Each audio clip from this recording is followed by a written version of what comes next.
don't know what's going on. My alarm went off on my phone, and the last episode just ended. So this is gonna be a continuation to episode 2.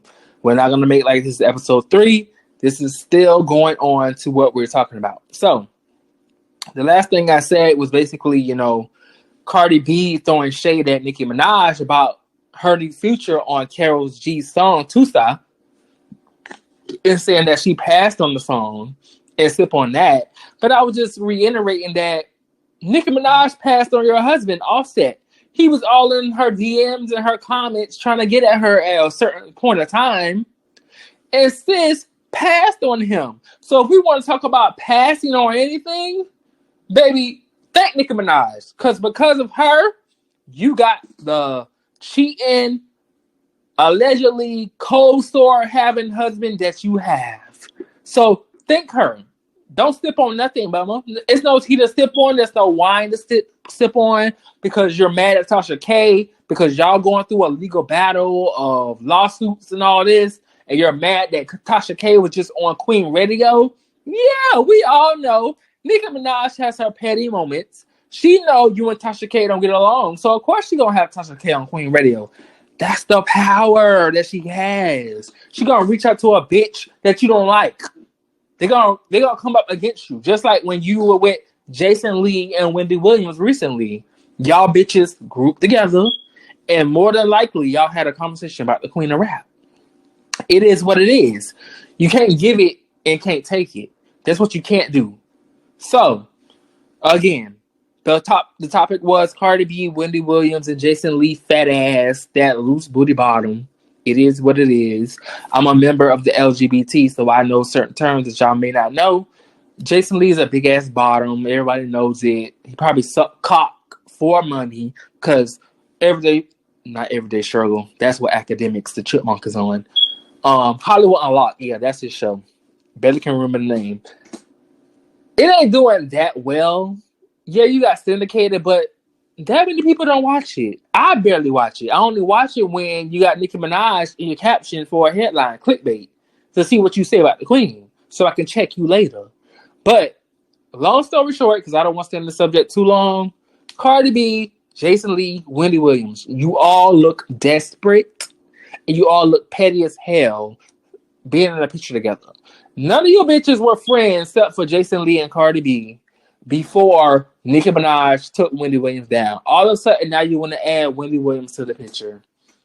We see what y'all doing. The thirst is real. It's not going to work. A new episode of Queen Radio is coming. She going to lay all you bitches out. If she don't lay Jason Lee and Cardi B out, as she already has before, Wendy Williams, you got to come in a little more. Next subject. Speaking of everyday struggle with Academics and what's her name? I think the girl is Nessa, or I'm sorry, no shade, because she don't bring that to the show to me. No shade. And damn, I can't even think of the other guy name. Anyway, everyday struggle. This was like maybe 6 days ago I saw on YouTube that they posted, but I'm just now seeing it today. That's how struggling of a show it is to me. Like, I really don't check in on their show. But basically, they covered the topic of Nicki Minaj. She recently posted, or tweeted, I should say, that she prefers white media outlets over the black outlets. Now, I really hate when it comes to the race debates, the race wars of things, but I get where Nicki Minaj is coming from. We're not going to forget how the Shade Room in the previous past months, years, whatever, weeks, whatever you want to say, they only post the negative stuff about her. I get it. It's the Shade Room. They're about shading people. But at least I would say 20% of their posts, they try to uplift people, celebrities and regular people. But most of the time, when it's about Nicki Minaj, for some reason, they love to post negative stuff about her. Who else? Hollywood Unlocked, Jason Lee, back to him. He 100%. Anything that is a negative condescending or downgrade to the brand of Nicki Minaj, He's gonna talk about it. He's gonna post it. He recently had Remy Ma on the show talking about Sheether. Sheether came out 2-3 years ago. Why are you even having her on your show and bringing up Nicki Minaj and Sheether? Like, you're just desperate and thirsty to mention the queen's name. And you keep saying, oh, I want Nicki Minaj to come on the show. I want Nicki Minaj to come on the show. We know you do. You need the views. But she would never, ever come on your show. Get it through your head. And you like to say, like you said in front of Remy, oh, I just talk about Nicki just for fun. No, bitch, you really mad that she don't fuck with you. She gave you cocksucker of the year. Then she took it back because she was like, you're gay. You enjoy that too much. You like to suck dick. So ain't no point in giving you that. That's why you're mad. She took away your cocksucker of the year award. That's why you're mad. You want to say, oh, you fuck with Remy, or you fuck with Cardi B, the bitches that she got into it with, but I just think you just don't like her because you're jealous of her success. You're not a rapper, but you're just jealous that even now she got Queen Radio, a podcast on Apple Beats, one, and she's doing triple, quadruple numbers that you're doing on Hollywood Unlocked. In only a year or so. You've been doing this for how long? And you can't get the numbers she's getting. So of course you're gonna be mad. That's probably why Wendy Williams mad. Once Nicki got into this media outlet with Queen Radio, and she's showing these bitches that are not rappers that I rap, but I can do what you're doing and do it better, a lot of you hoes are gonna be mad. Charmaine the God, you as well on the Breakfast Club. You're still trying to get away from the Breakfast Club, trying to do your own thing. And, it's not working as much. You got your own beef within the Breakfast Club. You and Angela Lee and DJ Envy, y'all not getting along because you went outside and did a whole fucking interview with Gucci Mane, who's going against your coworker, Angela Lee. Where's the loyalty? Sure, it might be all business to you, but at some point, if you've been on that show for how many years you've been on that show, you should build some type of rapport with your coworkers to where, like, you know what? You disrespected my coworker, Angeline. You call her a bitch. You saying this, you saying that. I can't do an interview with just me and you. It has to be at the Breakfast Club. Let's all do it together. But no, the person you are, because you grew up under Wendy Williams, you was her intern at one point, you're malicious. So that's all you know.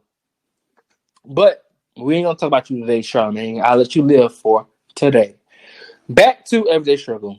Basically, they were saying that, Nicki Minaj should be grateful for the black media outlets, because they post her album when the album drops, and they give her this promotion, that promotion. And I'm just watching the episode on YouTube. I'm like, I need to be on the show, because what the fuck are y'all talking about? For one, academics. Oh, yeah, that's the other guy named Wayno. Y'all both say y'all don't even listen to her music. So how the fuck are you going to speak for her and saying that this outlet and that outlet, they post her when they don't? I don't recall the Shade Room posting Queen album when it came out. I don't recall any other black outlet really posting her as far as when it comes to Instagram. So she don't, first of all, one thing about Nicki Minaj, she don't need, that's why she keeps telling y'all blogs, stop posting her. She don't need blogs to post her. Her fan base is so secure and so tight, the Barbs are going to go buy it regardless. She has a fan base that will make her be the queen of rap that she is. When she was going through what she was going through during the Queen era, the hate train, Cardi B using payola to make like her album was selling when it's really not. They're using bots to stream. Nicki was fine. She barely had a single out and still was selling. This was when Chung Lee and Barbie Teens were out. Everybody was already excited that she had a new album coming out. And she still did numbers. She don't need the fucking Shade Room and all these other black outlets to post her. She can post on her Instagram, on her Twitter, on her Facebook, and get the numbers. She can do it on her own. And even if she don't do it, the Barbs are still going to support her. So for y'all to say, oh, she's only saying this because of E! News posted this one little clip of her and a good caption, that's not why she's saying it. She's saying it because when they do post her, it's not just a 15 to 30 second clip of her going off. Because that's not what Queen Radio's about. Sure, she gonna give you the shit. She gonna go off. She gonna let you know how she feel because she's human, as she says all the time. But she also has uplifting moments as well. The most recent episode of Queen Radio, she had Tasha Cobbs on there, a gospel artist she has worked with. She had Tasha Cobbs on there give a prayer because a lot of us need prayer in our life. I'm one of them. I ain't gonna lie. Everybody needs prayer for something in their life. Even the people who are bashing and talk about Nicki Minaj on the regular, y'all need prayer. It's something in you, deep rooted in you, for you to have a hate towards this woman when she did nothing. She did nothing to you. And if she did something to you, I'm guaranteeing you it's because something you said about her. And again, she's only human, so she's going to react to it. So, long story short, Nicki Minaj don't need no blogs. She don't need no YouTube shows talking about her. She has Queen Radio. She has her power in the music industry that's regaining back to where it was. Because if you haven't noticed, the people, not even the people, the person, the most recent person, because it's been a varies of female rappers they try to put up against her and make Nicki Minaj seem less than what she is. But we all know the stats are there. You can't deny what this woman has done for female rap.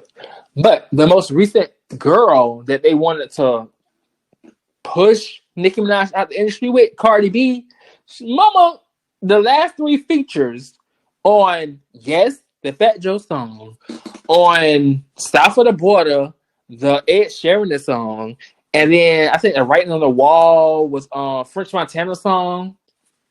They're not doing that well. All 3 of Cardi B features barely made it on Billboard. I think 2 of those 3 are bubbling under. That means they even make the Hot 100.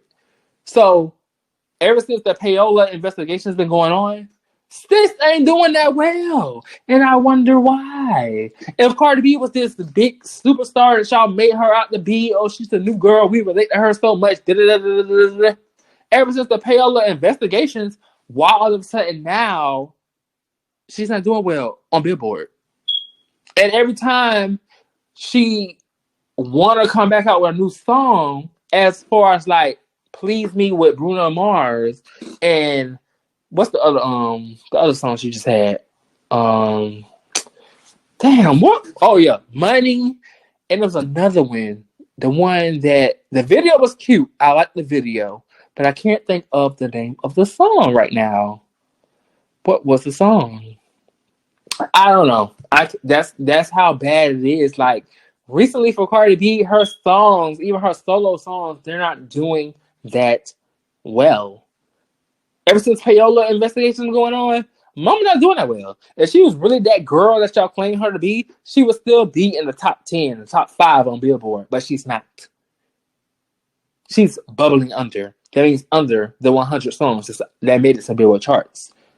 You know, she's not in the Lil' Kim shoes where Lil' Kim recent album number 9 didn't even make Billboard 200. But, you know, she's not doing that well. For a new artist, barely a year in the game, and now you're falling off? What's going on? Is it because of Doja Cat, who I love, and I feel like she is next up? Is it because of Megan Thee Stallion, who's doing her thing? Hot Girl Summer featuring Nicki Minaj and Tyler Sign is still going strong, almost platinum right now. Is it because of these new girls? Oh, is it because of your coworker, Lizzo? She's also on Atlantic like Cardi B. She's having a great year. But, mama, you have to realize, if you're not putting in that work, that real work, and not just sitting in the studio while your ghostwriters write your music, you're not going to last that long. Today's world, the attention span is not that long. People move on in a quick second. You have to keep the attention. And all these sporadic things you're doing in social media, going off on this person, going off on that person, going off on children, going off on kids, people are not going to like that. A lot of these brands that were wanting to work with you because you were hot for a moment, they're not going to want to work with you because you leave a bad taste in people's mouth at this point. Your music is not selling like it was selling when you first came out, but it really wasn't selling because you were using payola. We all know that. Nicki Minaj let that be known. But all of a sudden now, you want to just like focus on other stuff outside of music, but you want to be a rapper so bad. You only put out one album. You keep saying you're working on your next album, but every time we see you, you're going off about somebody says about my mothering skills, about culture. Well, bitch, I'm saying it now about culture. Culture probably raised by Hennessy, just your sister, the bitch I don't like either, because you always off and gone doing other shit. This, let me make this clear. It's not about culture herself, your daughter. I'm not talking about your daughter. I'm talking about you, bitch. I'm talking about your mothering skills. Yeah, you pop in and out to be in her eyesight because you want to be the mother of the year. But baby girl, we all know if your schedule is that packed, you can't see your daughter as much as you want to. So when Access Hollywood, I think it was, when you went off on the guy and you talking about they cut and paste your clip about your mothering skills, how somebody else is called mommy by your child. I can see that happening because you're not there all the time. We know Offset not there. He probably got his dick in some other bitch. That's what it is. But that's not here or there. Long story short, everyday struggle. Get it together. Y'all don't listen to Nicki music to even have the audacity to say she need the black media outlets because she don't. Her fan base is strong and it's growing. The hate train is over. Wake up, people. Wake up, hoes. As Nicki Minaj would say on Queen Radio, wake up, hoes. Because therefore, the new era is coming. Yeah, Nicki, she's not retiring. She's happy. She's married now and all this and that. But I guarantee you, bitches, I know my bitch. The fifth thing is coming. And it's coming when you bitches least expect it. And that's what y'all scared of. You're worried. I can understand that bitches behind the scenes are plotting and scheming, trying to have something ready for when she drops some new music. But it is what it is. You hoes, you asked for this. For the last year or so, you've been bashing her, attacking her, just trying to count her out. It's not gonna work. She been said she gonna give her label at least 6 albums, and then she's gonna really retire. We only on the fifth album. So what you hoes gonna do till then? But I'm gonna take a little break, let you guys process everything I said so far. We've covered T.I.'s daughter with him checking her vagina. I don't agree with. That's an unpopular opinion of mine. You agree? That's fine with you. We covered Cardi B, Wendy Williams, Jason Lee taking a picture together, and we just know the backstory. At some point of that night, they were talking about Nicki Minaj. That's an unpopular opinion of mine as well. If you don't agree with it, hey, you don't agree with it. I just discussed everyday struggle, how academics and Wayno and Nadeska, that's the girl, that's her name, Nadeska, they were saying how Nicki Minaj needs black media. She shouldn't be tweeting out that she prefers white media over the blacks. But I can understand why she prefers that. How we forgot that BET had one of the interns tweet out that Cardi B is snatching Nicki Minaj by her lace front. Like, are we seriously mad at her for feeling the way she feels? Her culture, her own culture counts her out because they want to hop on the ride or hop on the boat, the bandwagon of this Latin bitch who's only black when it's convenient for her. But, it is what it is. We're going to take a break real quick. Let's see what we want to hear. Oh, since, Nicki Minaj is somewhat the subject here and there, what we're going to do is we're going to listen to a little bit of her song. I actually love the song. It's called Come See About Me. I only love it because, it kind of, makes me think of an ex of mine. But we're not going to talk about that here. It's from her Queen album, a flawless album that I love, actually. So, jump on the Real Housewives of Atlanta. That will be my last subject of today. This will be a brief unpopular opinion episode today. But once we come back from listening to Come See About Me by Nicki Minaj, I'll get into that with you guys. Thank you for listening.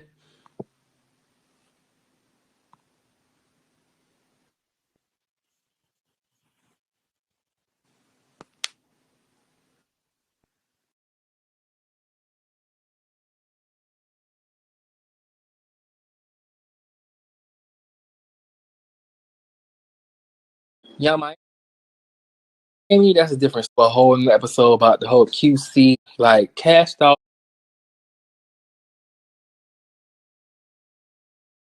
The last song we heard was Super Hood by K Michelle featuring Young Miami of the City Girls and Cash Doll.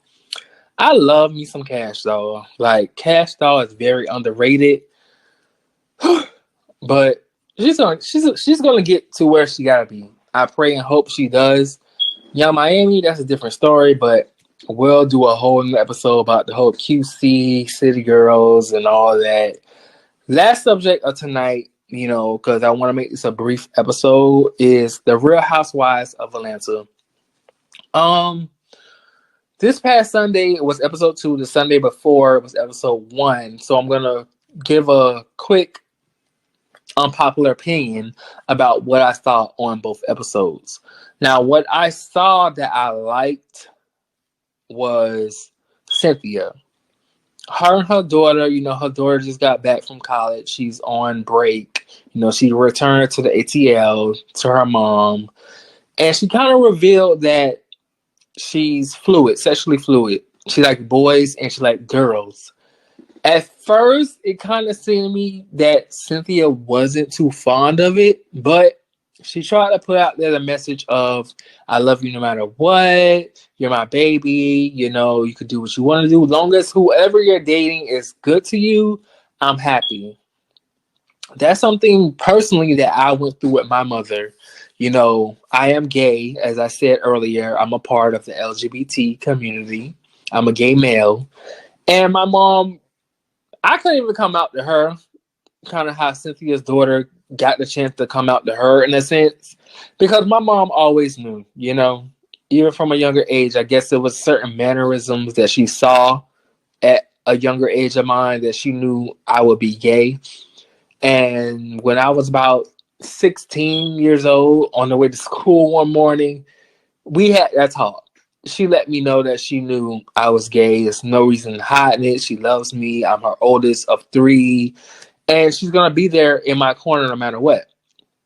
And that's a powerful thing to have a parent support you in that stage of your life if you choose to go against the grain, as I say, because let's keep it real. A lot of people don't see it for the LGBT community. A lot of hetero